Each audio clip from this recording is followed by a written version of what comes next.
Calculating depreciation, reducing balance method. By the end of this video, you should be able to calculate depreciation using the reducing balance method. Before we start, this video assumes that you have watched the first video on depreciation and you understand the term depreciation and what is meant by the concept. If you haven't, make sure you check out that video first. Quick recap: depreciation is a reduction in the value of an asset over a period of time. And why is depreciation important? Well, depreciation is used for the purpose of accounting and the valuation of a business. Depreciation has to be calculated because it shows what those assets are actually worth. Depreciation to a business is a cost or an expense, and depreciation will actually make the value of your assets fall. Now, one method that we can use to calculate depreciation is something called the reducing balance method.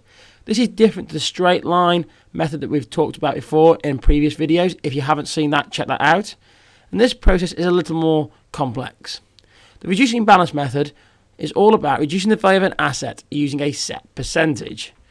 The percentage figure that's chosen will be determined by a set amount which your accountant or the government will give to an organisation, and it has to be recorded in their financial report to make it clear and transparent. This figure has to be a realistic percentage. You're not allowed to just make up a percentage because it's going to benefit your organisation. This method will work on the idea that an asset will reduce in value by a greater amount at first, but then it will slow down in the rate of depreciation as it ages.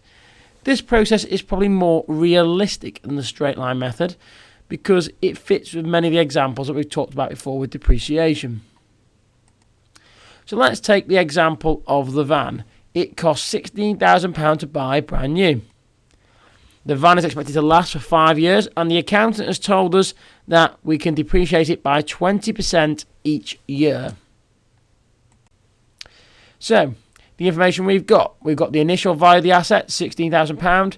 We've got the expected life of the asset, which is 5 years, and we've got the depreciation percentage, which is 20%.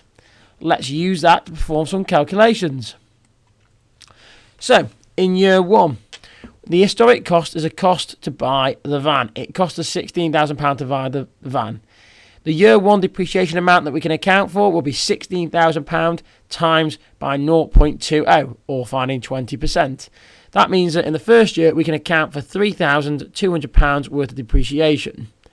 The actual value, the net book value, in other words, on our balance sheet or our statement of financial position, what we can show would be £16,000 minus the £3,200, which means our asset is now worth £12,800 by the end of the first year.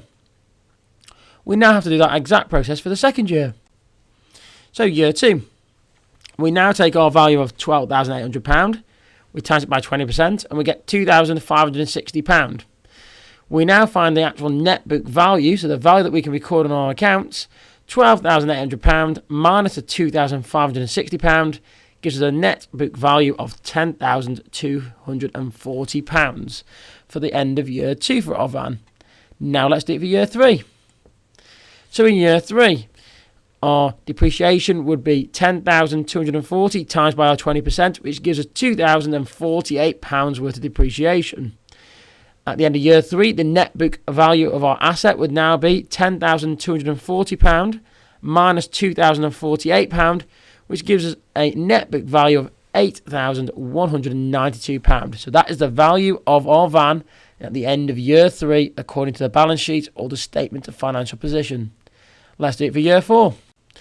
So by year four, we've now got £8,192 times by 20%, which gives us £1,638.40. Our net book value will now be £8,192 minus £1,638.40, which gives us a net book value of £6,553.60. So again, that is what our asset is now worth at the end of year four. And finally, at the end of year five, our asset is going to be worth, by calculating the depreciation, so year 5 depreciation, £6,553.60 times by 20% gives us £1,310.72. So the final value of the asset would be £6,553.60 minus the £1,310.72, which gives us a net book value at the end of the 5 years of £5,242.88. So if we were to sell that van at the end of 5 years, that is what that asset is now worth. What do you notice about that? Well, if you think about it, the pattern you've seen, and go back and watch it if you want to, the amount of depreciation that's taking place each year is going down. And that is logical because you're going to take a bigger hit on depreciation when the asset is new. Of course, it also gives you a higher figure of the closing finish value of the asset compared to doing the straight line method. Again, it depends on which method you want to choose and what you want to use it for. As long as you're consistent in the way that you adopt, then most organisations will take either straight line method or the reducing balance method, and they will consistently apply this across all their assets and calculate their depreciation just like this. Okay, you should now be able to calculate depreciation using the reducing balance method. Thanks for checking out the BeeBusinessBee YouTube channel. Don't forget to click the subscribe button down below to subscribe to our YouTube channel. Don't forget to follow me on Twitter. It's at BeeBusinessBee. Also, give the Facebook page a like. It's facebook.com/BeeBusinessBee. And lastly, don't forget to check out the online hive of activities found on BeeBusinessBee.co.uk, full of quizzes, activities and resources.